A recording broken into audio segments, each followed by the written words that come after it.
Hi, my name is Chris, and today I am going to make a video debunking misconceptions about Halloween. Now, first things first, traditions such as Halloween, Christmas, and Easter, etc., originated in the Catholic Church. See, Protestants made these correlations to pagan traditions because they wanted to discredit other denominations. Now, I'm also making this video in response to a man named Doc Marquise. Now, I'm a fan of Doc Marquise and I respect him and his work. He's a former Illuminati member who's made it his career to, expose the Illuminati and,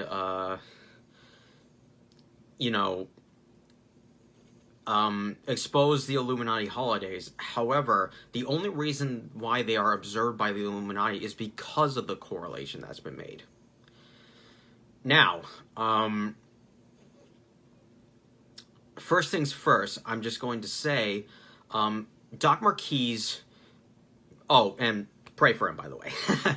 Anyways, because he's dead. Pray for him because he's dead. Okay. Sorry. Anyway, I will now debunk these misconceptions right now.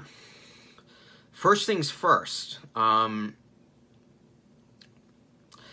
Marquise claims that Halloween is not only descended from the Festival of Samhain, or some people might pronounce it Samhain, but Irish is a confusing language. But the thing is, he claims that it was practiced in Great Britain. However, the Celts in Britain did not practice Samhain. Samhain is an Irish tradition. It is an Irish word which means summer's end. Okay, Samhain in Irish tradition was the Lord of the Dead. Now,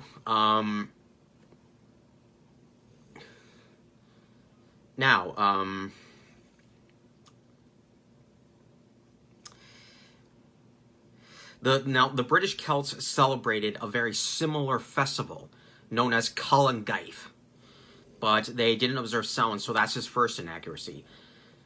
Second was the Celtic calendar was very different than the calendar we use, that our dating system is comprised of.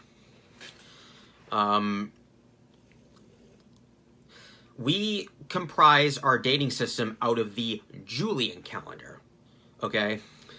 The Celts had a different calendar. Now, whilst these traditions were practiced in fall, we don't know if the date on their calendar that they practiced Samhain or Colin-Gaith or any of these other pagan traditions was corresponds. We don't know if the date on their calendar that they practice these traditions corresponds to the Julian calendar.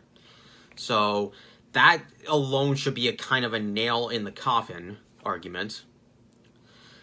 Next, Doc Marquise claims the practice of trick-or-treating is derived from when the Druids used to walk up to people's doors, knock on it, yell trick-or-treat, and in exchange for human sacrifices, they would leave a jack-o'-lantern on the doorstep. And they would curse you by painting a hexagram on your door in human blood if you didn't comply.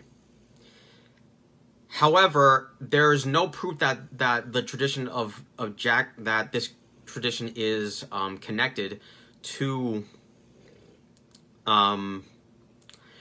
the carving of jack-o'-lanterns. See, the carving jack-o'-lanterns is derived from two things. One, people in Ireland would carve human faces into turnips. Now, pumpkins, when the Irish migrated to North America, pumpkins became more recognized as a better substance and easier substance to carve faces into. But they would carve human faces into jack-o'-lanterns to remind them of the faces in purgatory, the faces of humans in purgatory. it was reminiscent of that. Not to mention, they would carve demonic faces into pumpkins to scare away the soul of Stingy Jack. See, Stingy Jack is an Irish folktale. Now, trick-or-treating itself is derived from the practice of souling. This is what it was referred to by the poor children who would do it. Basically, poor children would walk up to people's houses, knock on their door, and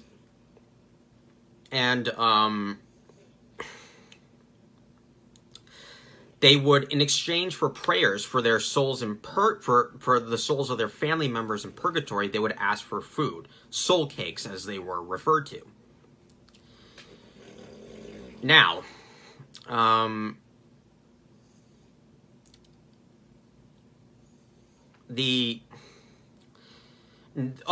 sorry, now I remember. They also would at times dress up in costumes. They would entertain them in the form of cosplay as well in exchange for food, which is where the practice of cosplaying for the purpose of trick-or-treating or other traditions like partying is derived from. Now, the final tradition I'm going to refer to is apple bobbing. Apple bobbing was a tradition. Now, Doc Marquis claims that apple bobbing is derived from a Druidic tradition where they would line up human sacrifices in front of a boiling hot cauldron, throw an apple in, and tell them to grab it in between their teeth in exchange for their freedom. However, again, there's no proof that this is derived from anything, and really, it is a Roman activity used in the celebration of the fall apple harvest. You know, apples, growing fruits are a big aspect of fall. So, yeah. As you can see, to believe that these traditions are derived from the examples I just described makes more sense than the traditions that Christians claim that these traditions are derivative of, all right? So I hope this was informative, and yeah, all right. See you later. Bye-bye.